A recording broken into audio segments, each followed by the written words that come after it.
Mimi nafikiri neno langu kubwa na thamani kwao ni asante.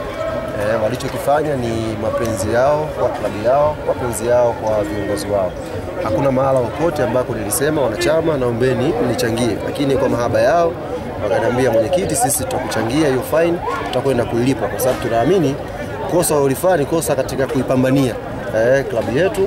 Kwenye kupambana unaweza slip kidogo, ukakosea hapa, ukafanya hivi, lakini mwisho wa siku ni kusema asante na niwashukuru sana kwa wote ambao wamechanga. Tutakwenda baadaye kujua idadi kamili. Kama imeshafika idadi kamili, basi inshallah tutakwenda kuipeleka. Kama imezidi, maana yake iliyozidi itakuwa ni mchango wa kwanza wa Wanayanga kwenye ndoa yangu na wao ndugu yangu. Unapeleka kwa staili gani? Tabora kama ulivyosema. Mimi siwezi kuwa Tabora. Ndoa tarehe ngapi? Inna lillahi. Kwanza mipango. Unapeleka kwa staili gani? Inna lillahi. Faini si inatumwa shehe, mbona una shoti wewe? Faini huwa inatumwa. Kwa hiyo kama imezidi, tutaweza michango ya ndoa. Kwa hiyo kama bado nitawaambia Wanayanga wote mwezi wa 8 wanatakiwa wanichangie. Mimi siwezi kuoa nikawa na stress. Natakiwa ndoa yangu mwezi wa 8 inshallah Wanayanga wote wanichangie. Nitatengeneza kibuu maalum cha ndoa hicho. Watachanga wote na ndoa yangu utaifanya mikoa yote ambayo Yanga inacheza ligi msimu huu. Nitapita na mke wangu kote huko.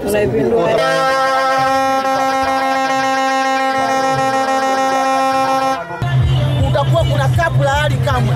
Tutamchangia kwa sababu msemaji wetu alikuwa anapigania klabu ya nembo hii. Msemaji wetu alikuwa anahamasisha maana yake kuwa kuna ungwana kwenye mpira. Msemaji wetu alikuwa anahamasisha hataki timu fulani ipendelewe. Kwa kufanya hivyo, kwa kufanya double standard, bodi ya ligi na TFF wameamua kumpa adhabu ya milioni 5. Adhabu ya fedha hiyo italipwa na wanachama na mashabiki wa klabu ya Yanga. Haiwezekani mtu aseme ukweli muweze kumfungia. Haiwezekani mtu afanye sauti aweze kumfungia. Hii leo kwa Ali Kamwe inawezekana kesho akafungiwa rais au makamu au wajumbe wa kamati ya utendaji. Hii ni jambo la Wanayanga kokote. Heiza kuna magrupu ya Wanayanga, matawi ya Wanayanga kokote. Mchange kwa ajili ya kwenda kulipa faini ya milioni 5 ambayo ameonewa msemaji wetu. Sisi kama mashabiki na kama wanachama hatutakubali kiongozi wowote wa klabu hii aonewe katika ardhi.